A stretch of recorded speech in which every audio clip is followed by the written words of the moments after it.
My neighbor called the police and CPS claiming I kidnapped my white daughter because I'm black. I got her arrested instead. Me and my daughter Lily moved into our new neighborhood in April after my wife passed away from cancer. It was just me and my 7-year-old trying to start fresh in a place where everything didn't remind us of her mom. The house was perfect. Had a big backyard for Lily to play in, good schools nearby, and a park down the street. All the neighbors seemed friendly enough when we moved in, waving from their driveways and welcoming us to the street. Everyone except Nancy from 2 houses down. The first time she saw me and Lily together, she literally stopped walking her dog and stared. Lily ran up to pet the dog, and Nancy yanked it away, asking Lily where her parents were. I walked over and said I was her dad, and Nancy looked at me, looked at Lily, who inherited her mom's blonde hair and blue eyes, then looked back at me and said, "Sure you are." I thought she was joking, but she was dead serious. After that, Nancy made it her mission to watch everything we did. If Lily was playing in our front yard, Nancy would stand at her window taking pictures. When I'd walk Lily to the bus stop, Nancy would follow us from across the street, pretending to check her mail for 10 minutes. The other neighbors thought Nancy was just being nosy, but I knew exactly what her problem was. Then things got worse. Lily had a play date with her friend Zoe, and Nancy called Zoe's mom asking if she knew the real story about the black man claiming to be Lily's father. Zoe's mom told me about it and said Nancy warned her I was probably dangerous. I confronted Nancy and told her to stop spreading lies. She said she was just looking out for that poor little girl who was obviously in danger. I showed her pictures of me and my wife at the hospital when Lily was born. Nancy said anyone could fake photos these days. 2 weeks later, I was at home working when 3 police cars pulled up. They said they got a call about a kidnapped child being held at my address. Nancy had called saying she witnessed a black man force a crying white child into the house. Lily was at school. I showed the cops my ID, Lily's birth certificate I kept in my desk, family photos all over the house. They apologized and said they had to follow up on all calls. This happened 4 more times over the next month. Nancy would call whenever she saw me with Lily. The cops got tired of it real quick and told Nancy she needed to stop making false reports, but she kept doing it anyway. The breaking point was when Nancy called CPS, saying I was trafficking my daughter. A social worker showed up at Lily's school and pulled her out of class to interview her. Lily came home crying, asking why someone wanted to take her away from me. That's when I decided Nancy needed to learn her lesson. I found out Nancy worked as a realtor and had just listed the biggest house in her career, some mansion worth $2 million. She was hosting an open house that Sunday for all the rich potential buyers. I made some calls to people from our old neighborhood and invited them to check out Nancy's open house. My former neighbors included my brother-in-law Terrell and his white wife Amy with their mixed kids, my friend Kenji and his black wife Rochelle with their adopted white daughter, and our old neighbor Luis with his very pale twin boys. We all showed up at different times during the open house. Each family made Nancy visibly uncomfortable. She kept asking how we heard about the listing and if we were really interested in buying. Then she'd make comments about how the neighborhood might not be a good fit for our families. Kenji recorded her telling him the area wasn't very diverse and his daughter might feel isolated. She told Luis his boys would probably prefer a more urban school district. She told Terrell that some neighbors might have issues with mixed families. But the best part was when Mr. Ben Hutchinson showed up. He was the owner of the mansion and had come to see how the open house was going. He was also black. Nancy didn't know this because they'd only talked on the phone, and his wife Janet, who's white, had handled all the in-person meetings. When Mr. Ben Hutchinson introduced himself, Nancy went pale. Requested Reds is on Spotify now. Check out link in the description or comments. He stepped forward from the crowd of potential buyers, his hand extended toward Nancy. She took it automatically, her professional smile frozen on her face, while her eyes showed pure panic. Mr. Hutchinson gestured toward the grand staircase, away from the remaining visitors, who were pretending to admire the crown molding, but clearly listening to every word. Nancy followed him, her heels clicking on the marble floor, and I stayed near the entrance where I could see everything unfold. Mr. Hutchinson's voice carried just enough for me to catch phrases about neighborhood fit and diversity concerns. Nancy's face shifted from pale to bright red as she realized he'd heard her comments to my friends. She started talking fast, her hands moving in quick gestures, words tumbling out about misunderstandings and context, and how things sounded worse than she meant them. A couple in designer suits exchanged glances and headed for the door without a word. Another family gathered their kids and made excuses about needing to see other properties. Within 5 minutes, the open house had cleared out, except for Nancy, Mr. Hutchinson, and me standing by the entrance. My phone buzzed in my pocket. Kenji's text showed a video file with a message that just said, "Got it all." I opened the clip and watched Nancy telling him his daughter might feel isolated in a neighborhood that wasn't very diverse. The audio was crystal clear, her voice unmistakable. This wasn't just gossip or hearsay anymore. This was solid evidence of Nancy violating fair housing laws, recorded in her own words while representing a property for sale. Mr. Ed Hutchinson walked back toward me while Nancy stood frozen by the staircase. He asked for my contact information, pulling out his phone to save my number. His voice was calm, but I could see the anger in his jaw, the way he kept his words carefully controlled. He told Nancy they needed to have a serious conversation about her conduct and his listing agreement, then walked out the front door without waiting for her response. I followed him out, feeling Nancy's eyes burning into my back. The drive home took 20 minutes but felt like 5. My hands gripped the steering wheel tight, satisfaction mixing with nervousness about what came next. Nancy would figure out I'd orchestrated the whole thing. She'd know I'd invited those specific families to expose her racism. The question was, what she'd do about it. Lily was safe at Zoe's house for a sleepover, which suddenly felt like perfect timing. Whatever happened next, at least my daughter wouldn't be home to see it. I pulled into my driveway and sat in the car for a minute, letting the reality sink in. I'd just blown up Nancy's biggest career opportunity. She'd lose that listing for sure, maybe face professional consequences beyond that. Part of me felt guilty for going that far, but then I remembered Lily crying after the CPS interview, asking why someone wanted to take her away from me. That memory burned away any guilt I might have felt. My phone rang around 7 that night while I was heating up leftover pizza. Mr. Hutchinson's name showed on the screen. He thanked me for exposing Nancy's true character before he trusted her with the biggest sale of his life. His wife had always handled the in-person meetings, so he'd never met Nancy face-to-face until today. He said he was terminating their contract right away and planned to file a discrimination complaint with the state real estate board. The conversation lasted maybe 10 minutes, but I could hear the disappointment in his voice. He'd hired Nancy based on her reputation and sales record, never imagining she'd sabotage her own deal with racist comments. After we hung up, I finished my pizza and tried to watch TV, but my mind kept racing through possible scenarios. Nancy would be furious. She'd lost a huge commission and probably her professional reputation. I'd accomplished what I set out to do, but now I had to live 2 houses down from someone whose life I'd just destroyed. The next morning, I was making pancakes when movement outside the kitchen window caught my eye. Nancy was marching up my driveway, her phone clutched in one hand, her face twisted with rage. I turned off the stove and stepped onto the porch before she could ring the doorbell. No way was I letting her wake up the whole neighborhood or create a scene that Lily might hear about later. Nancy stopped at the bottom of my porch steps, breathing hard like she'd run the whole way. She accused me of sabotaging her career, her voice shaking with anger. She said she'd talked to her lawyer and planned to sue me for intentional interference with her business relationships. The words came out fast and sharp, each one meant to cut. I stayed calm, leaning against the porch railing with my arms crossed. I pointed out that I'd simply invited some friends to a public open house. What happened after that was entirely due to her own words and actions. I didn't force her to make those comments about diverse neighborhoods or urban school districts. She chose to say those things, and now she was facing the consequences of her own choices. Nancy's expression shifted, the anger cracking into something that looked almost like desperation. Tears started running down her face, and her voice got quieter, shakier. She said I'd ruined her life over a few misunderstandings, that she was only trying to protect the neighborhood and look out for everyone's safety. The words made my jaw clench. I stepped forward to the edge of the porch and told her that calling the police on my daughter 4 times wasn't protecting anyone. Calling CPS and having Lily pulled out of class wasn't keeping anyone safe. That was racism, pure and simple,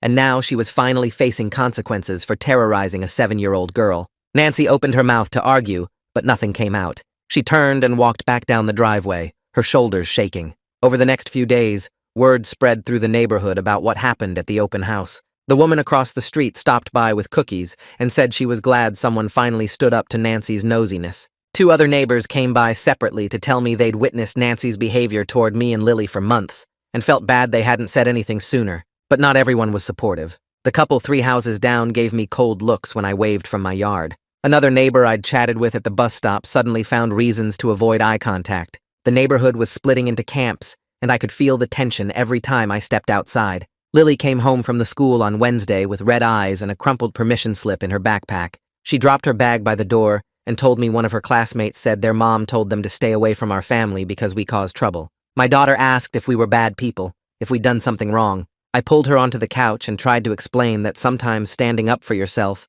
makes other people uncomfortable, but that didn't mean we were wrong. The words felt hollow even as I said them. Nancy's professional crisis was creating social fallout that was hitting my daughter directly, and I hadn't planned for that. That night after Lily went to bed, Terrell called to warn me about Nancy's latest move. She'd been posting in neighborhood Facebook groups about being targeted and harassed by new residents. She wasn't naming me directly, but the implications were obvious to anyone paying attention. Some people who didn't know the full story were commenting with sympathy, talking about how hard it must be to feel unsafe in your own neighborhood. Terrell said a few people were asking questions, wanting to know both sides, but plenty of others were just accepting Nancy's victim narrative without question. I decided to ignore the Facebook posts and focus on what mattered. But then, Mr. Hutchinson called 3 days later, asking if I'd be willing to provide a written statement for the State Real Estate Licensing Board. He said Nancy's behavior violated fair housing laws, and he wanted to make sure there was a formal record of everything she'd done. I agreed without hesitation, and spent the next evening at my kitchen table writing down every single incident I could remember. The first time Nancy stopped her dog from letting Lily pet it and asked where her parents were.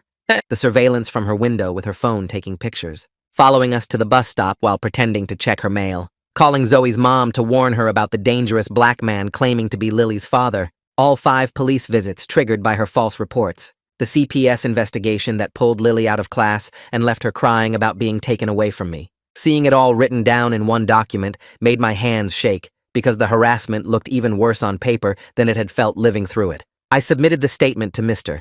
Hutchinson's attorney that Friday morning and tried to move forward with our lives. That weekend, Lily was quieter than usual, playing with her toys in the living room, but not really engaged with them. I asked if she wanted to go to the park, and she just shrugged, which wasn't like her at all. Finally, she looked up at me with those blue eyes that reminded me so much of her mom and asked if we were going to have to move again because people didn't like us here. The question hit me harder than Nancy's confrontation on my porch had. I sat down on the couch next to her and pulled her close, trying to figure out how to explain racism to a 7-year-old who just wanted to play with her friends and feel safe in her own neighborhood. I told her that some people have wrong ideas about other people based on how they look, and that's what happened with Nancy. I explained that standing up for yourself when someone treats you badly is important, but sometimes doing the right thing makes life harder before it gets better. Lily asked if Nancy hated us because of her skin color and mine being different, and I had to say yes while my heart broke a little. She asked if other people thought the same thing Nancy did, and I couldn't lie to her about that either. I told her most people in our neighborhood were good and kind, but there would always be some who had problems with our family, and we couldn't let those people make us run away from the home we'd chosen. She nodded like she understood, but I could see the weight of it settling on her small shoulders. Monday afternoon, I was working from home when my phone rang with a number I didn't recognize. The woman on the other end identified herself as someone from Nancy's real estate firm and said they were calling to inform me that Nancy had been placed on administrative leave pending an investigation into discrimination allegations. She asked if I'd be willing to provide any additional information or documentation, and I told her everything had been submitted to the state licensing board. After I hung up, I felt this rush of satisfaction that Nancy was finally facing real consequences at work, but it mixed with something uncomfortable when I looked out my front window and saw her house just 2 doors down. I'd essentially declared war on someone who lived on the same street where my daughter played and rode her bike. That evening, Zoe's mom called and started apologizing before I could even say hello. She said another parent had told her I'd orchestrated some kind of elaborate setup to destroy Nancy's career, and she wanted to hear my side of the story directly. I explained the full timeline of Nancy's harassment starting from the first day we moved in, the police visits, the CPS investigation, everything Nancy had put Lily through. Zoe's mom got quiet and then said she was horrified that she'd initially doubted my version of events. She admitted that when the other parent told her about the open house incident, she'd wondered if maybe I'd gone too far in my response to Nancy's nosiness. Now she understood that Nancy's behavior had been targeted harassment based on race, not just being an overly concerned neighbor. She apologized again for not being more supportive earlier and said she'd make sure Zoe understood that Lily's family hadn't done anything wrong. I thanked her and felt some of the tension in my chest ease up, knowing at least one parent understood what we'd been dealing with. 2 days later, I was making dinner when someone knocked on my front door. I opened it to find one of the police officers who'd responded to Nancy's false reports standing on my porch in civilian clothes. He introduced himself properly this time and said he was off duty, but wanted to let me know he'd submitted his own statement to the real estate board, documenting Nancy's pattern of false emergency calls. He said what she did to my family was wrong, and he was glad there were finally consequences, because officers like him had to waste time and resources responding to her racist paranoia instead of handling actual emergencies. He told me he'd been a cop for 15 years and seen too many situations where people weaponized emergency services against black families, and he was tired of it. I shook his hand and thanked him for taking the time to submit a statement, and after he left, I felt like maybe the system was actually working for once. That feeling lasted exactly 2 weeks until a certified letter arrived requiring my signature. The return address showed a law firm I'd never heard of, and when I opened it, my stomach dropped. Nancy's attorney had sent a formal demand letter threatening legal action for defamation, intentional infliction of emotional distress, and tortious interference with business relationships. The letter claimed I'd orchestrated a coordinated harassment campaign against Nancy by bringing multiple families to her open house with the specific intent of humiliating her and destroying her professional reputation. It demanded I pay $50,000 in damages and issue a public apology to Nancy within 10 days or face a lawsuit. I read the letter 3 times trying to process the fact that Nancy was actually trying to sue me after everything she'd done to my family. I immediately called my friend Jessica, who'd gone to law school and now practiced family law in our old neighborhood. She agreed to look at the letter right away and called me back within an hour. Jessica said most of it was intimidation tactics designed to scare me into backing down, but I should take it seriously enough to start documenting everything in case Nancy actually filed a lawsuit. She offered to represent me for a reduced rate since we'd been friends for years, and she said Nancy's attorney was grasping at straws given Nancy's own documented behavior of harassment and false police reports. Jessica told me to gather every piece of evidence I had, including the police reports, the CPS documentation, witness statements from neighbors, and Kenji's video recording from the open house. I spent the rest of the evening pulling together files and making copies of everything, while trying not to think about how much this legal battle might cost, even with Jessica's reduced rate. That night, Lily woke up screaming from a nightmare about being taken away by strangers. I rushed to her room and held her while she cried, and she kept saying she didn't want to leave me and didn't understand why people wanted to separate us. I realized the ongoing conflict with Nancy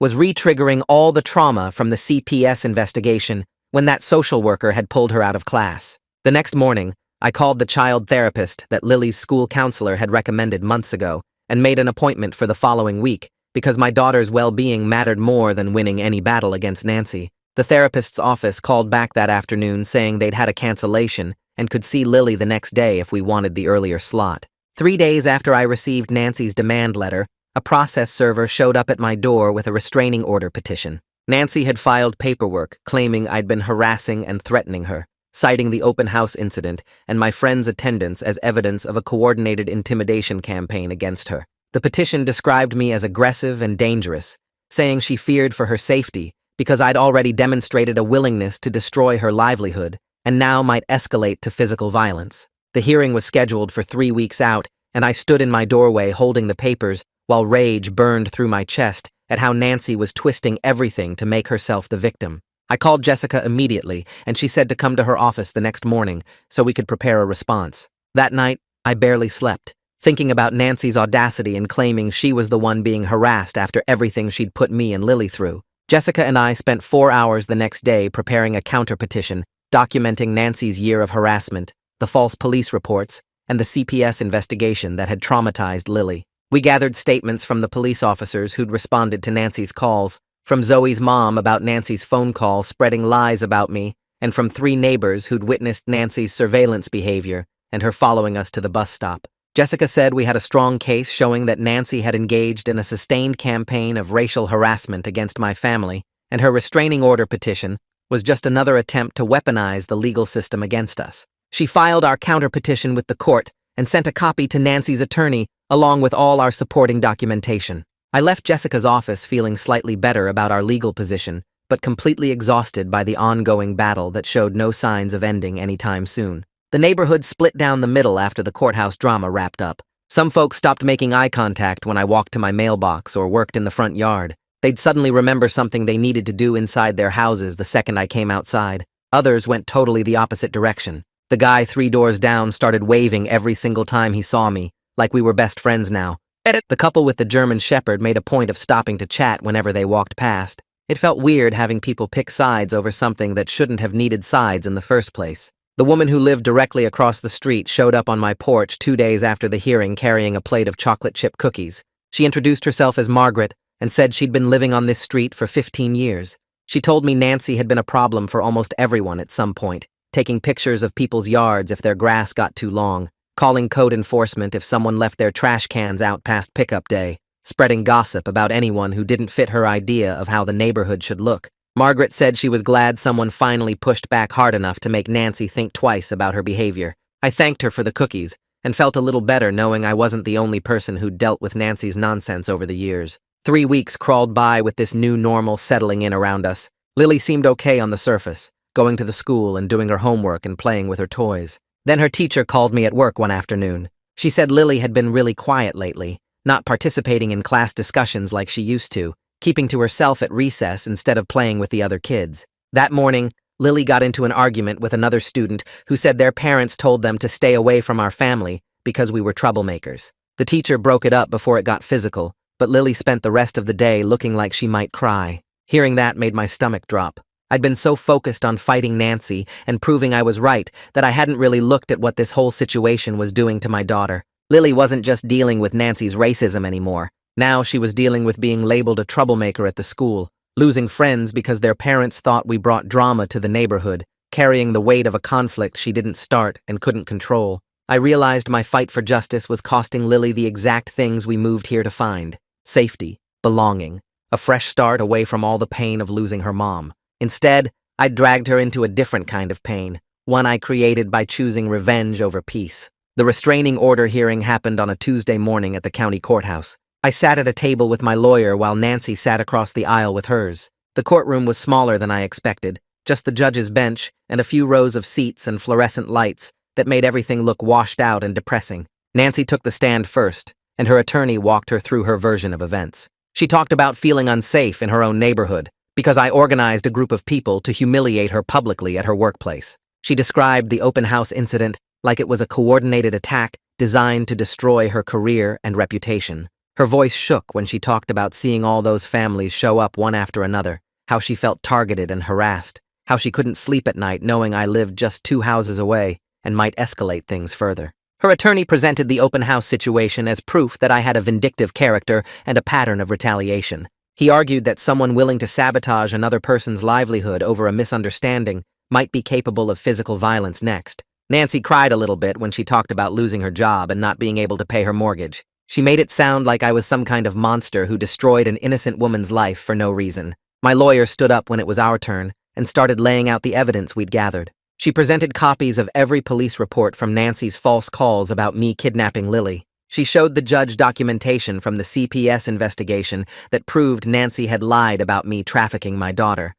She had written statements from 3 different neighbors who witnessed Nancy following us to the bus stop and standing at her window taking pictures of Lily playing in our yard. She had the statement from Zoe's mom about Nancy calling to spread lies about me being dangerous. Then she played the video Kenji recorded at the open house. The judge leaned forward to watch Nancy telling Kenji that the neighborhood wasn't diverse and his daughter might feel isolated, telling Luis his boys would prefer a more urban school district, telling Terrell that some neighbors might have issues with mixed families. The video showed Nancy saying all those things unprompted, not responding to questions or pressure from anyone. My lawyer pointed out that Nancy's discriminatory comments at the open house weren't caused by my presence or any harassment campaign. They were Nancy revealing her true character to potential homebuyers who happened to be families of color. The judge's expression shifted from neutral to skeptical as the evidence piled up. He started looking at Nancy differently, like he was seeing through her victim story to the reality underneath. The judge took about 5 minutes to make his decision after both sides finished presenting. He denied Nancy's restraining order petition outright. He said the evidence showed a clear pattern of harassment from Nancy toward my family that predated any actions I took at the open house. He noted that attending a public open house with friends wasn't harassment or stalking under any legal definition. Then he warned both of us to stay away from each other going forward. He said this situation had turned into a neighborhood conflict that wasn't serving anyone's interests, especially not the children involved. She presented copies of every police report from Nancy's false calls about me kidnapping Lily. She showed the judge documentation from the CPS investigation that proved Nancy had lied about me trafficking my daughter. She had written statements from 3 different neighbors who witnessed Nancy following us to the bus stop and standing at her window taking pictures of Lily playing in our yard. She had the statement from Zoe's mom about Nancy calling to spread lies about me being dangerous. Then she played the video Kenji recorded at the open house. The judge leaned forward to watch Nancy telling Kenji that the neighborhood wasn't diverse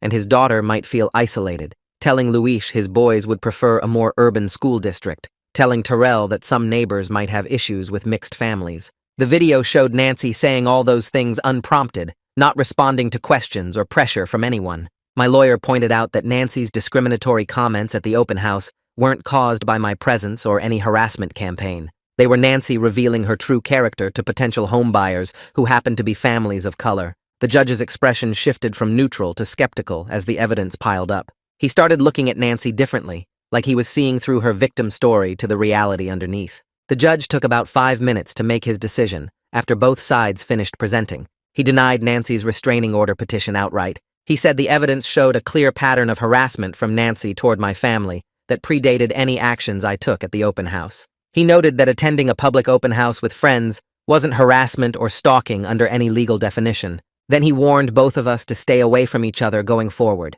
He said this situation had turned into a neighborhood conflict that wasn't serving anyone's interests, especially not the children involved. He suggested we both seriously consider mediation to resolve our issues before things escalated into something worse. He dismissed the case and told us we were free to go. I felt relieved that Nancy didn't get her restraining order, but also exhausted by the whole process. The constant fighting and legal battles and stress had worn me down to nothing. Walking out of the courthouse into the parking lot, I caught Nancy glaring at me from about 50 feet away. Her face had this tight, angry look that told me she wasn't done fighting even though she lost in court. Her lawyer was talking to her, but she wasn't really listening, just staring at me with pure hatred in her eyes. I could see this wasn't over for her. Losing her job wasn't enough punishment in her mind. Losing the court case wasn't enough either. She wanted to keep going until one of us completely destroyed the other, which meant it wasn't over for me and Lily either. We were stuck in this cycle of retaliation and revenge that kept feeding itself, getting bigger and messier with no end in sight.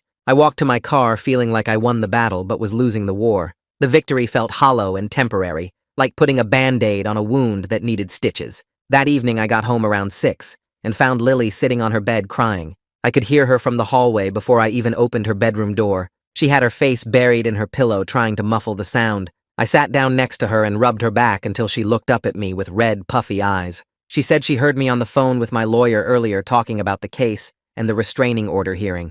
She asked why the lady hated us so much and why we couldn't just move somewhere else where people were nice. She said she missed her old neighborhood where nobody cared what color anyone was and kids just played together without their parents making it weird. She asked if it was her fault that Nancy didn't like us because of how she looked. That question broke my heart into a million pieces. My 7-year-old daughter was blaming herself for a grown woman's racism. I pulled her into a hug and told her none of this was her fault, that Nancy had problems that had nothing to do with Lily or how beautiful she was. But I could tell Lily didn't really believe me. She'd been carrying this weight around for months, thinking maybe if she looked different or acted different, Nancy would leave us alone. The next morning, I took Lily to her therapy appointment. The therapist had been seeing her twice a month since the CPS investigation traumatized her at the school. We sat in the waiting room with its boring magazines and fake plants until the therapist called us back. She talked to Lily alone for 30 minutes while I waited outside. Then she asked me to come in for the last part of the session. The therapist chose her words carefully, but her message was clear. She said, continuing this conflict with Nancy might actually be causing more harm to Lily than Nancy's original harassment did. She pointed out that Lily's anxiety had gotten worse over the past month, not better. The nightmares were back. The withdrawn behavior at the school was new. Lily was starting to see herself as the cause of adult problems instead of just being a kid. The therapist said Lily needed stability and peace more than she needed to see her father win a battle against a racist neighbor. She suggested that sometimes protecting your child means choosing to disengage from fights you have every right to win. I sat there feeling defensive and ashamed at the same time. Defensive because I was standing up for my family against real discrimination. Ashamed because maybe I'd let my need for justice override my daughter's need for normalcy. That night, I couldn't sleep. I lay in bed staring at the ceiling and thinking about whether my need for Nancy to face consequences was worth what it was costing Lily emotionally. The question kept spinning through my head in circles. I didn't want to teach my daughter that backing down from racism was the answer.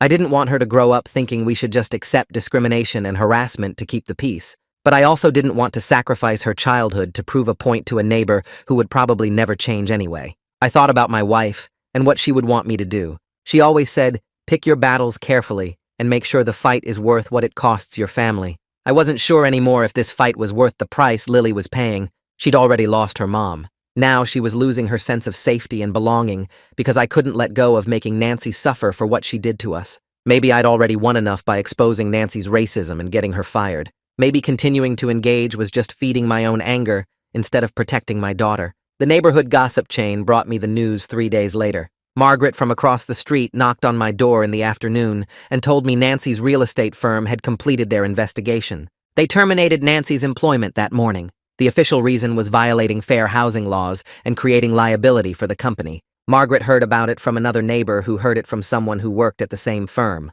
Word traveled fast on our street when something dramatic happened. I felt this surge of satisfaction hearing Nancy lost her job. She'd spent months trying to destroy my life, and now her career was over because of her own actions. Justice felt good for about 10 seconds. Then the satisfaction turned into something else. Unease, worry, guilt maybe. Nancy just lost her income and her professional reputation. She was probably spiraling into desperation. Desperate people do unpredictable things. I wondered if getting her fired would finally end this, or if it would just make her more dangerous. 2 days after I heard Nancy lost her job, I walked out to my car in the morning to drive Lily to the school and saw the damage right away. Someone had keyed the entire driver's side, deep scratches running from the front door all the way to the back bumper. But that wasn't the worst part. They'd scratched a racist slur into the hood, the letters big enough to read from the street.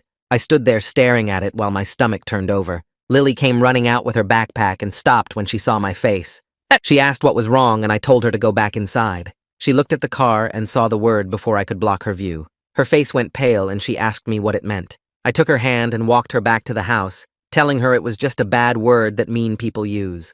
I called the police and filed a report while Lily ate breakfast inside. The officer who came out took photos and wrote everything down, but told me straight up that without witnesses or cameras, they probably wouldn't find who did it. He asked if I had any idea who might have done this. I told him about Nancy losing her job 2 days ago. He wrote that down too, but said timing wasn't proof. After he left, I called my insurance company and arranged to get the car fixed. Then I sat in the kitchen drinking coffee and trying to figure out what to tell Lily's school about why she'd be late. The whole time I kept thinking about Nancy and whether she'd actually done this, or if it was just convenient timing. Part of me wanted it to be her, because then at least I'd know who I was dealing with. But another part of me hoped it wasn't, because if Nancy had escalated to property damage and racist vandalism, things were about to get a lot worse before they got better. I spent the rest of that day making arrangements to get my car fixed and trying not to think about what it meant that my daughter had seen that word scratched into our car in our own driveway. The insurance company said they'd cover it, but I'd have to pay the $500 deductible. $500 because Nancy couldn't handle being held accountable for her racism. I dropped Lily off at the school late, and she asked me 3 times if we were safe at home. Each time she asked, something twisted tighter in my chest. This was exactly what I'd been trying to avoid when we moved here after my wife died. I wanted Lily to feel safe and normal and like a regular kid. Instead, she was asking her dad if they were safe in their own house, because some neighbor had terrorized us for months, and now someone had vandalized our car with a racial slur. I picked Lily up from the school that afternoon, and she was quiet the whole drive home. When we got to the house, she didn't want to play outside. She sat on the couch with her tablet and kept looking out the front window like she was watching for something. I made dinner, and she barely ate. That night, when I tucked her into bed, she asked if the person who scratched our car was going to come back. I told her no, that it was probably just one time, but I didn't know if I believed that myself. After she fell asleep, I sat in the living room with all the lights off and watched the street through the window. Every car that drove by made me tense up. Every shadow moving in a neighbor's yard made me wonder if Nancy was out there planning her next move. The next morning, Lily came into my room before my alarm went off and asked if we could stay at Amy and Terrell's house for a while. She said she didn't feel safe at home anymore. I sat up in bed and looked at my 7-year-old daughter standing there in her pajamas with her stuffed rabbit tucked under her arm, and something broke inside me. We'd moved to this neighborhood for a fresh start after losing her mom. We'd picked this house specifically because it felt safe and welcoming. Now my daughter was asking to leave because she didn't feel safe here anymore. I pulled her onto the bed and hugged her and told her we'd figure something out. She asked if we could go today, and I said I'd call Amy after breakfast. We ate cereal in silence, and then I called my sister-in-law while Lily packed a bag in her room. Amy answered on the second ring, and I explained what happened with the car and what Lily had just asked me. Amy didn't hesitate. She said to bring Lily over right away, and we could stay as long as we needed. I thanked her and hung up and helped Lily finish packing. We drove to Amy and Terrell's house across town, and Lily perked up a little when her cousins ran out to greet her. Amy took Lily inside with the kids, while Terrell walked me back to my car. He asked how I was holding up, and I told him honestly that I wasn't sure anymore. He put his hand on my shoulder and said we'd figure this out together. I drove back to our house alone and spent the afternoon working from home and trying not to think about how empty the place felt, without Lily's noise filling it up. Around 3 in the afternoon, the woman who lived across the street knocked on my door. Her name was something I couldn't remember, but she'd always been friendly enough, waving when we saw each other outside. She stood on my porch looking uncomfortable and asked if she could talk to me for a minute. I let her in, and she sat on the edge of my couch like she wasn't planning to stay long. She told me she'd heard about what happened with Nancy losing her job and about my car getting vandalized. Then she said something that made me stop and actually listen. She said Nancy's husband had died 3 years ago from a sudden heart attack. He'd been out mowing the lawn one Saturday morning and just collapsed. By the time the ambulance got there, he was gone. After that, Nancy had become different, more watchful, more controlling about the neighborhood. She'd apparently called the police on several neighbors over the years for minor things like parking too close to her driveway or having their trash cans out too early. The woman said Nancy had always been a little uptight, but losing her husband had made her worse, like she was trying to control everything around her because she couldn't control what happened to her family. She said she wasn't excusing Nancy's behavior toward me and Lily, but she thought I should know there was more to Nancy's story than just racism. After she left, I sat there thinking about what she'd told me. The information about Nancy's dead husband sat in my head for the rest of the day, making everything more complicated than I wanted it to be. It would have been easier to keep seeing Nancy as just a racist neighbor who got what she deserved, but now I knew she was also a widow who'd watched her husband die suddenly and had apparently dealt with that trauma by becoming the worst version of herself. I thought about how I dealt with my wife's death by moving us to a new neighborhood, trying to control our environment and make everything safe and predictable for Lily. Nancy had dealt with her loss by trying to control her environment too, but her way of doing that had involved harassment and racism and making my daughter's life hell. We were both single parents who'd lost our spouses, both trying to protect our sense of security in a world that had proven it could take everything away without warning, both making choices that hurt other people in the process. The difference was that my choices came from trying to protect my daughter from a real threat, while Nancy's choices came from seeing threats that didn't exist. Or maybe she saw real threats, but aimed her fear at the wrong target. Either way, knowing her backstory didn't excuse what she'd done to us, but it made her slightly more human and complicated in my mind.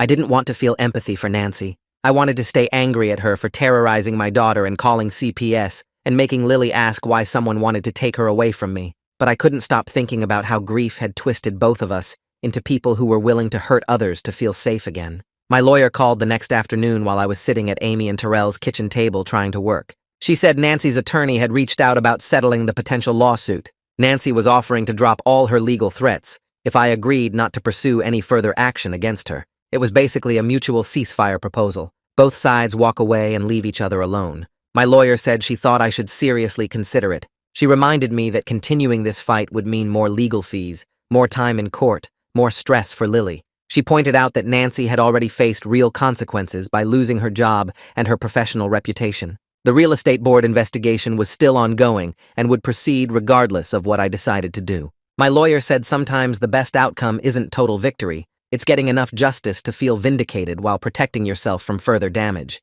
I told her I'd think about it and call her back. After I hung up, I sat there staring at my laptop screen without seeing anything on it.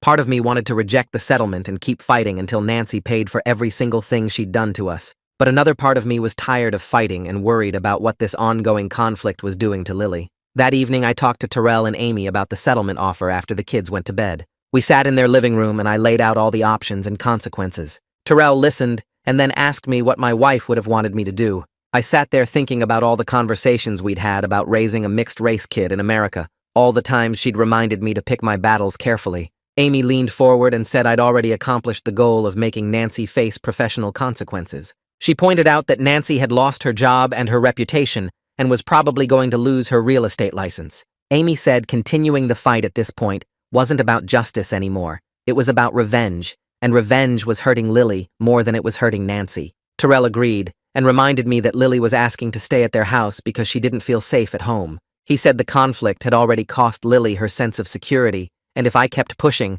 it might cost her even more. I knew they were right, but I hated admitting it. I'd spent months dealing with Nancy's harassment, and I'd finally gotten the upper hand. Walking away from that felt like losing, even though logically, I knew it was the smart choice. Amy reached over and squeezed my hand and told me that sometimes being a good parent means swallowing your pride and choosing what's best for your kid over what feels satisfying for yourself. That night, I couldn't sleep at Amy and Terrell's house. I lay on their guest room bed staring at the ceiling and thinking about everything that had happened since we moved to the neighborhood in April. My wife had been gone for over a year now, and I still found myself wanting to ask her what to do in situations like this. She'd always been better at seeing the bigger picture while I got caught up in the immediate fight. I got up around 2 in the morning and walked down the hall to the room where Lily was sleeping with her cousins. I stood in the doorway watching her sleep, her face peaceful, in a way it hadn't been at our house in weeks. I thought about all the times my wife and I had talked about the challenges Lily would face growing up as a mixed-race kid. We'd agreed we'd teach her to stand up for herself and not accept discrimination. But my wife had also always said to pick your battles carefully and make sure the fight is worth what it costs your family. I'd been so focused on making Nancy pay for what she did that I hadn't stopped to consider what the ongoing fight was costing Lily. The answer was right there in front of me. It was costing her the ability to sleep peacefully in her own bed in her own house. It was costing her the sense of safety and belonging we'd moved to that neighborhood to find. My wife would have told me that I'd already won the important battle by exposing Nancy's racism and getting her fired. She would have said that continuing to fight was about my ego now, not about protecting our daughter. I decided to accept the settlement offer the next morning. I called my lawyer before Lily woke up and told her to contact Nancy's attorney and work out the details. It felt like losing and winning at the same time, which I was learning is what most real-life resolutions actually feel like. You don't get the satisfying ending where the bad guy gets completely destroyed and everyone lives happily ever after. You get complicated compromises where nobody gets everything they want, but hopefully everyone gets enough to move forward. My lawyer said she'd draw up the agreement and have it ready to sign by the end of the week. I thanked her and hung up and made breakfast for Lily and her cousins. Lily came into the kitchen and asked if we could go home today. I told her maybe in a few days, after I got some things sorted out. She nodded and ate her cereal, and I watched her and wondered if I'd made the right choice. The only way I'd know for sure was to see how things played out from here. The week after we signed the settlement agreement, Lily had a particularly bad therapy session. The therapist called me afterward and asked if I could come in to talk. I drove over there during my lunch break and sat in her office while she explained what had happened. Lily had spent most of the session talking about feeling like the conflict with Nancy was her fault because of how she looks. She'd told the therapist that if she looked more like me, Nancy wouldn't have thought I kidnapped her, and none of this would have happened. The therapist said Lily was internalizing the situation as being about her appearance rather than about Nancy's racism. She was blaming herself for having blonde hair and blue eyes, instead of understanding that the problem was Nancy's prejudice and fear. Hearing that my daughter had internalized this conflict as her fault made me feel sick. I'd spent months fighting to prove that Nancy was wrong about us, but somehow Lily had ended up thinking she was the problem. The therapist said this was actually pretty common with kids in situations like ours. They don't have the life experience to understand systemic racism or adult prejudice, so they look for explanations that make sense to them, and often that means blaming themselves. She said the fact that I'd chosen to end the legal battle and focus on Lily's well-being was exactly the right move. She told me that over time, with continued therapy and support, Lily would learn to understand that Nancy's actions were never about her. But right now, ending the conflict and giving Lily stability was the most important thing I could do. I drove to the grocery store 3 days after signing the settlement papers, needing milk and bread for Lily's lunches. The place was mostly empty on a Tuesday morning, which meant I could get in and out fast without running into anyone from the neighborhood. I grabbed a cart and headed toward the dairy section, mentally running through what else we needed at home. I turned down the cereal aisle and there she was. Nancy stood about 15 feet away, holding a box of granola and staring at the nutrition label like it contained the secrets of the universe. My whole body went stiff and I stopped moving, one hand still on the cart handle. She looked up at the same moment and our eyes met. For about 3 seconds we both just stood there frozen. Two people who'd spent months making each other's lives terrible, now trapped in the same aisle of a suburban grocery store. Nancy's face went through several expressions real fast, starting with surprise and ending somewhere around uncomfortable recognition. I nodded once, just a quick dip of my chin, not friendly, but not hostile either. She nodded back the same way,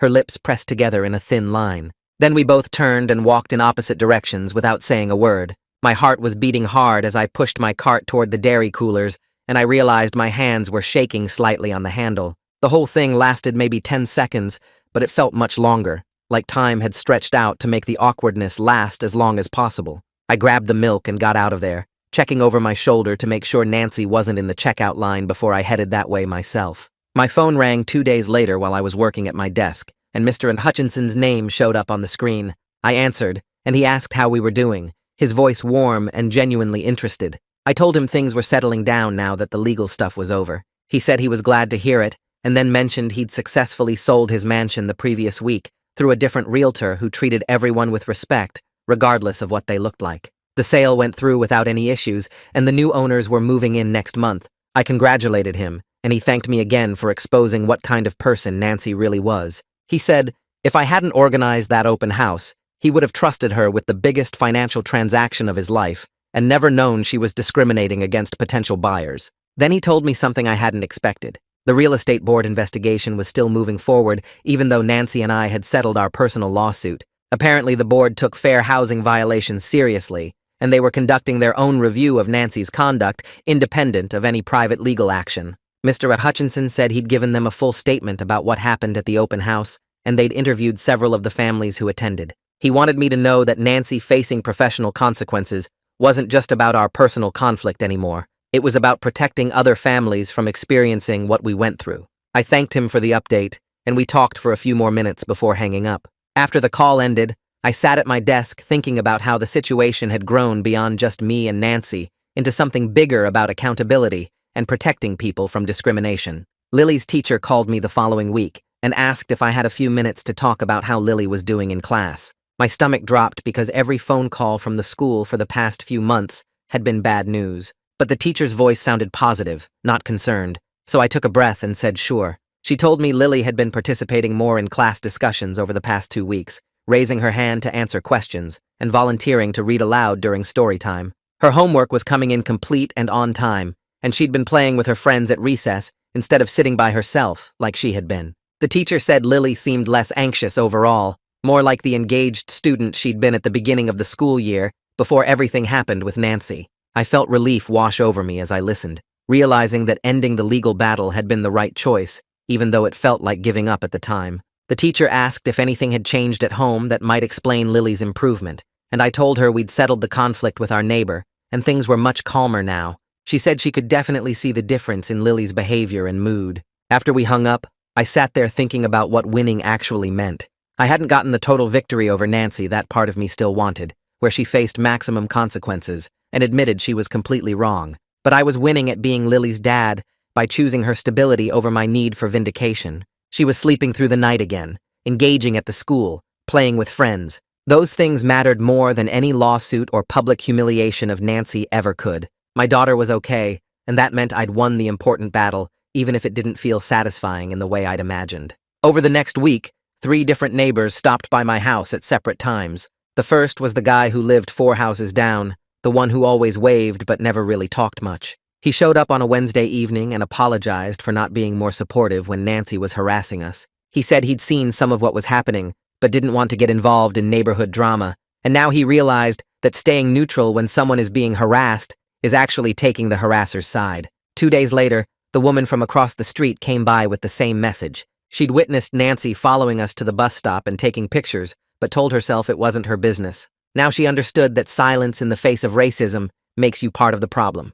The third neighbor was someone I barely knew from the end of the street. She apologized for initially believing Nancy's version of events when she posted in the neighborhood Facebook group. She said she should have talked to me directly instead of assuming Nancy was telling the truth just because she'd lived here longer. All 3 conversations followed the same basic pattern, people explaining they'd been uncomfortable with the conflict and chose not to get involved, then realizing later that their neutrality had actually helped Nancy continue her harassment. I appreciated the apologies, even though part of me was frustrated it took so long for people to speak up. But I also understood that most people avoid conflict when they can, and it takes something big to make them realize that avoiding conflict sometimes means allowing harm to continue.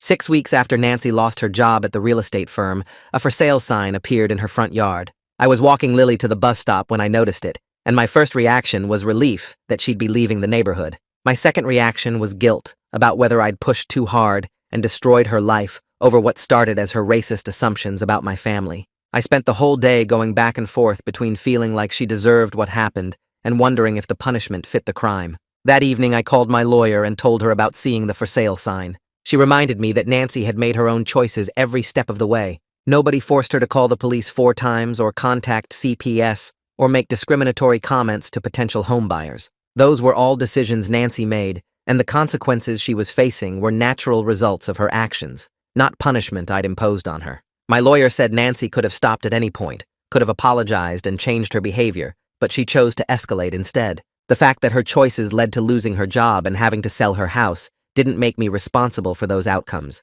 I knew she was right, but it still felt complicated, like I'd won a battle I wasn't entirely comfortable winning. 2 weeks later, a car I didn't recognize pulled into my driveway on a Saturday afternoon. A woman maybe in her 30s got out, and I watched from the window as she walked up to my front door. I opened it before she could knock, and she introduced herself as Nancy's daughter, visiting from out of state to help her mom prepare for the move. She asked if she could talk to me for a few minutes, and I said, okay, stepping out onto the porch and closing the door behind me so Lily wouldn't overhear. Nancy's daughter apologized for her mother's behavior, saying she'd been horrified when she learned what her mom had done to our family. She explained that Nancy had been struggling with anxiety and control issues since her dad died 4 years ago, becoming increasingly focused on monitoring the neighborhood and feeling like she needed to protect it from perceived threats. The daughter said her mom had always had some prejudiced views, but they'd gotten worse after her husband's death, like she was looking for someone to blame for feeling unsafe in the world. She wanted me to know that Nancy was getting professional help now, seeing a therapist who specialized in grief and anxiety,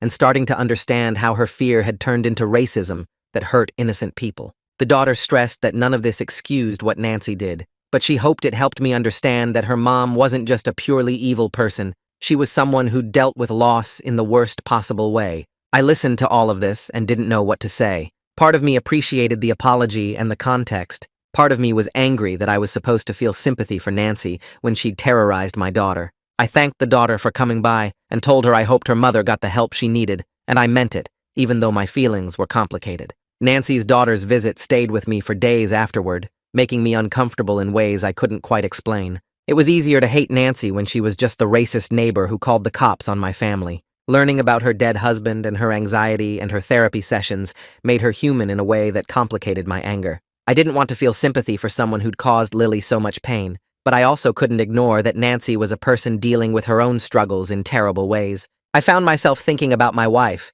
and how we'd both dealt with her cancer diagnosis.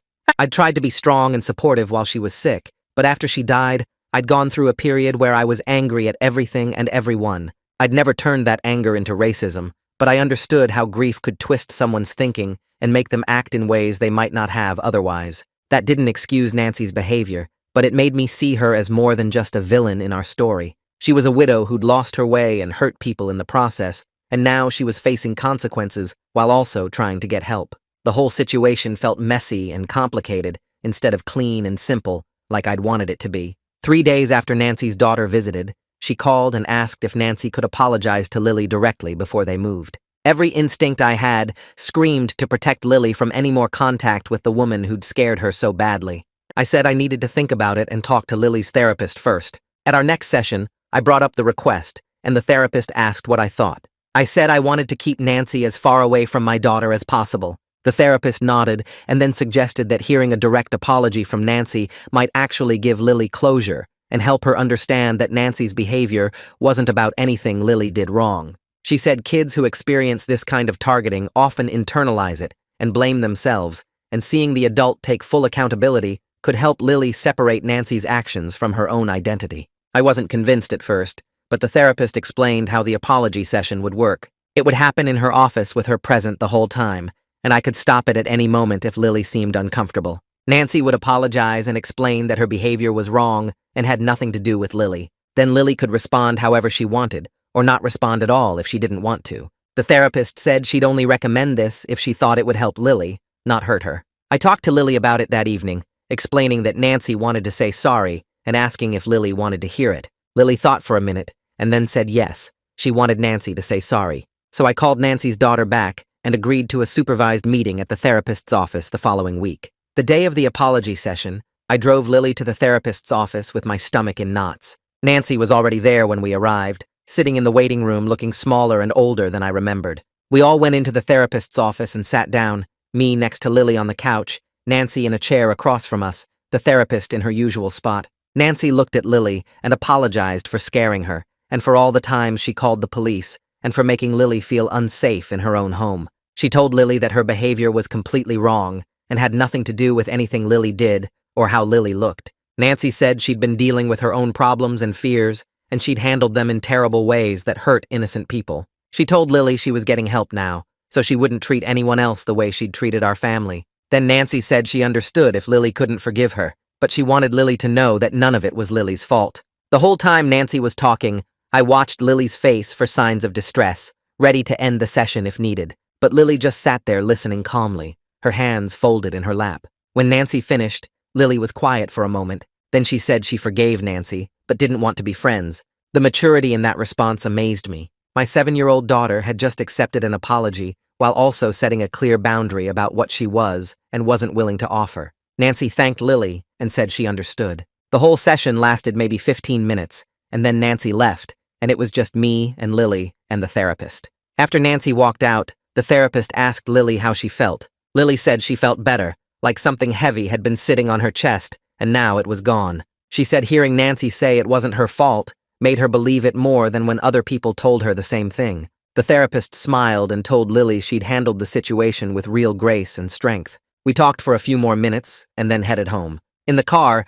Lily seemed lighter somehow, looking out the window and humming along to the radio instead of sitting quiet and tense like she'd been for months. That evening, she played in the backyard for an hour, running around and laughing in a way I hadn't seen since before all this started. At bedtime, she hugged me extra tight and said she was glad we didn't have to worry about Nancy anymore. After I tucked her in, the therapist called to check in. She told me that witnessing Nancy take accountability had helped Lily understand that the problem was never about her or our family, it was about Nancy's issues. She said kids need to see adults own their mistakes and apologize sincerely, and that experience had given Lily an important lesson about accountability and forgiveness that would serve her well as she grew up. The for sale sign went up in front of Nancy's house less than a week after the settlement agreement got signed. I saw it from my living room window while making coffee one morning and felt something twist in my chest that wasn't quite satisfaction or relief. Just 2 weeks later, a young couple pulled up in a moving truck on a Saturday afternoon. The woman was black,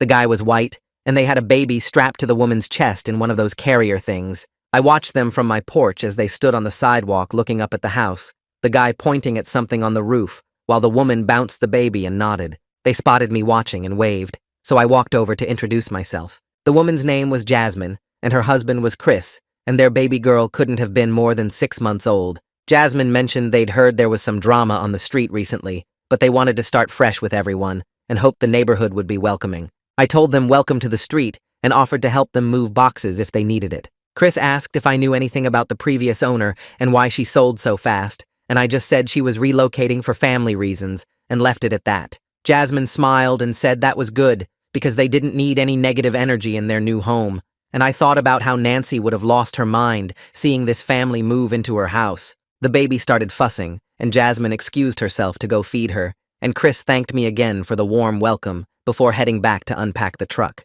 Walking back to my house, I made a decision not to tell them the full story about Nancy or keep the conflict alive by gossiping about what happened. They seemed like good people trying to make a home, and their baby was adorable with these huge brown eyes, and I wanted to focus on that instead of dwelling on everything with Nancy. Lily came outside and asked who the new neighbors were, and I told her a nice family with a baby just moved in, and she got excited about maybe babysitting when she got older. 3 days after Jasmine and Chris moved in, Mr. Hutchinson called me around dinner time. He asked how things were going and if I'd noticed Nancy's house sold, and I told him, yeah, nice young family bought it. He was quiet for a second, and then said he had news about the state real estate board investigation. They'd completed their review and decided to suspend Nancy's license for 2 years and require ethics training before she could even apply for reinstatement. Mr. Hutchinson said the board took it seriously because of the fair housing violations and the pattern of discriminatory behavior he'd documented in his complaint. He also mentioned Nancy was moving to another state to live near her daughter and start over somewhere nobody knew about what happened.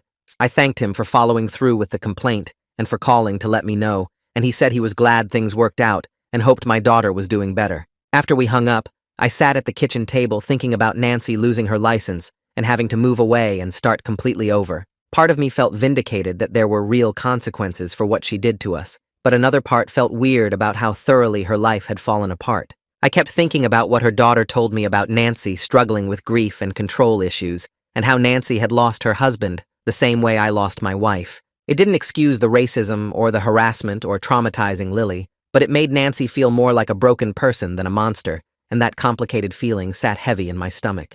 3 months passed after the open house incident, and life slowly settled into something that felt almost normal. Lily stopped asking if we had to move and started sleeping through the night again without nightmares. Her grades came back up at the school, and her teacher sent home a note saying Lily seemed much happier and more engaged in class. I stopped checking the windows every time I heard a car door or looking over my shoulder when we walked to the bus stop. The neighborhood felt peaceful in a way it hadn't since we first moved in, back before Nancy made everything tense and hostile. Several families on the street became genuine friends instead of just people we waved to. The couple across the street invited us over for a barbecue, and Jasmine and Chris from Nancy's old house started joining our weekend morning coffee chats on the sidewalk. Lily made friends with 3 kids from different families on our block, and they'd ride bikes together in the evenings, while parents stood around talking. Nobody mentioned Nancy anymore, and the drama faded into something that happened in the past instead of defining our present. I caught myself relaxing in ways I hadn't been able to since my wife died,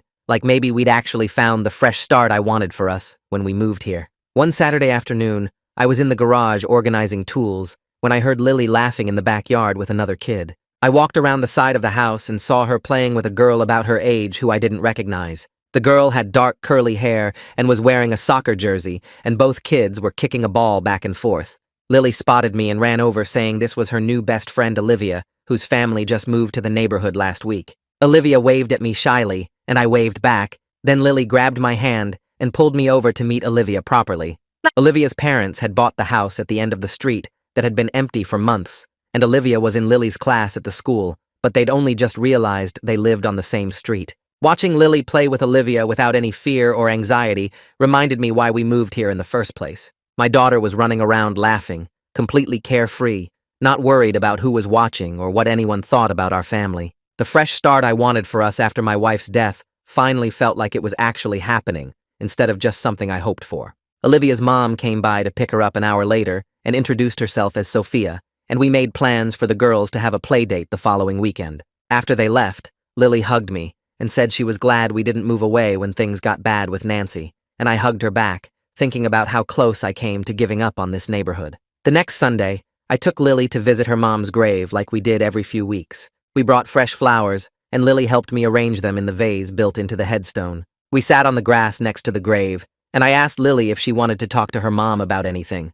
Lily was quiet for a minute, and then started telling her mom about everything that happened with Nancy, about being scared and going to therapy, and how the mean lady finally moved away. She told her mom about her new friend Olivia and the block parties, and how the neighborhood felt safe now. Then Lily looked at me and said she thought her mom would be proud of me for standing up for them, but also for knowing when to stop fighting. I asked her what she meant, and Lily said her mom always told her that being strong meant knowing when to walk away from fights that weren't worth it, and I'd been strong by protecting us, but also by accepting Nancy's apology and letting things end peacefully. Sitting there listening to my 7-year-old daughter explain this situation with more wisdom than I'd shown through most of it, I realized she understood what happened better than I gave her credit for. She understood that I'd needed to stand up to Nancy, but also that continuing to fight would have hurt us more than it hurt Nancy. I told Lily her mom would be proud of both of us, and we sat there for a while longer, just being quiet together. The therapy sessions with Lily's counselor gradually tapered off from weekly to every other week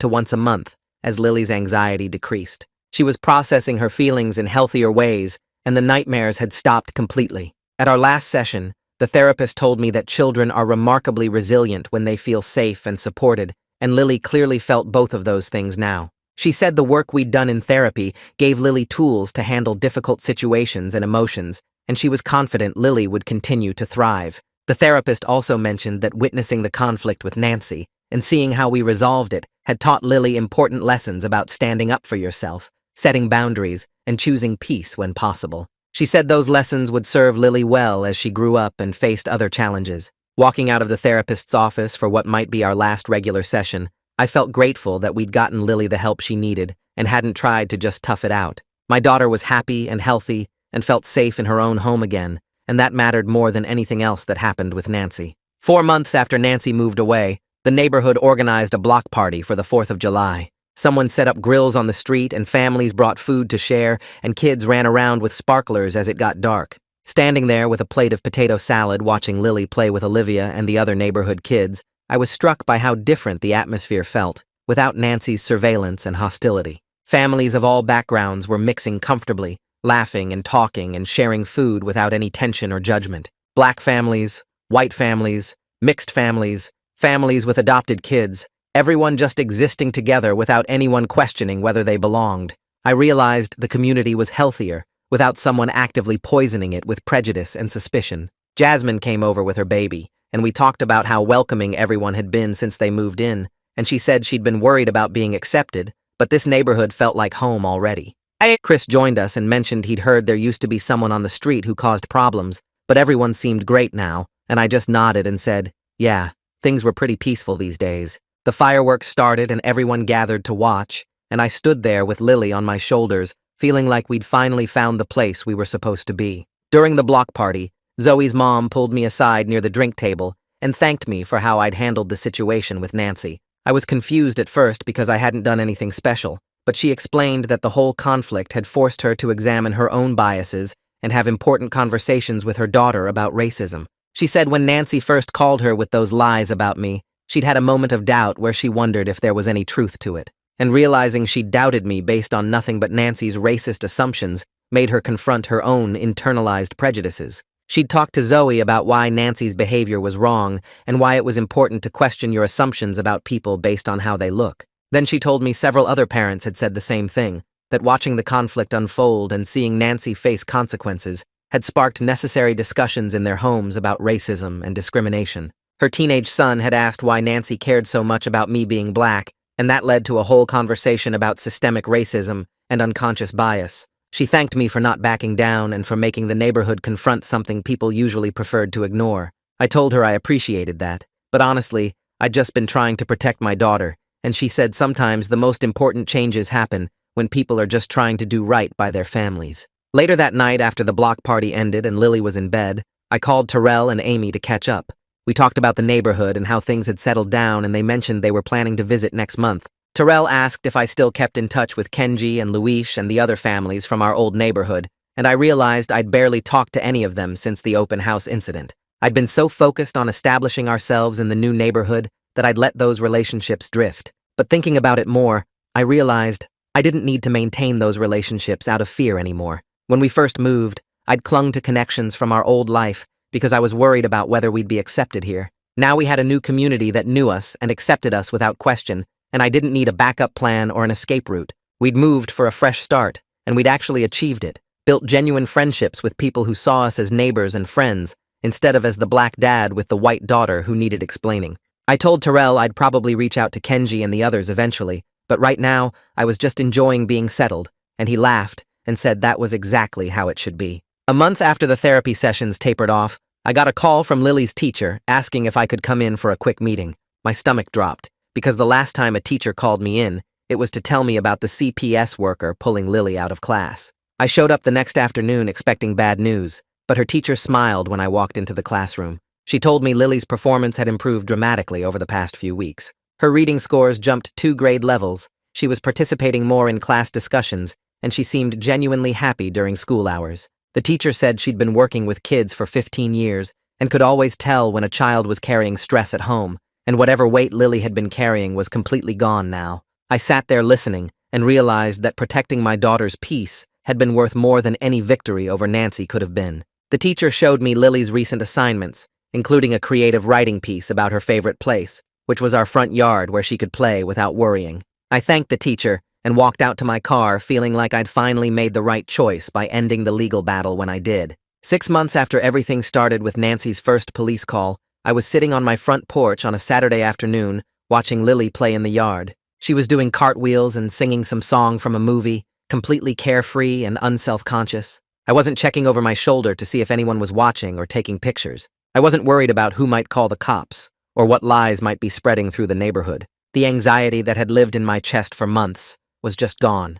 Lily ran up to the porch and asked if she could ride her bike to the end of the street and back, and I said yes, without that split second of fear about whether someone would question why a black man was letting a white girl ride a bike. The neighborhood felt like home now, in a way it hadn't even before Nancy started her harassment campaign. I'd learned that sometimes the strongest thing you can do is choose peace over being right, and sitting there watching my daughter play freely was proof that I'd made the right call. The following Tuesday, I got a letter in the mail with unfamiliar handwriting on the envelope. It was from Nancy's daughter, the one who'd visited to apologize before they moved. She wrote that her mom was doing better in therapy and working through the grief and fear that drove her worst behavior. The letter explained that Nancy had been diagnosed with anxiety disorder and PTSD related to her husband's sudden death, and the therapy was helping her understand how she'd projected her need for control onto our family. Nancy's daughter thanked me for giving her mom a chance to apologize to Lily directly, saying it was an important step in her mother's healing process. She wrote that Nancy talks about that apology session often, and how Lily's forgiveness, even though she didn't want to be friends, meant more than Nancy could express. I read the letter twice and felt a complicated mix of emotions. I appreciated knowing Nancy was getting help and taking accountability, but I also knew Nancy and I would never be friends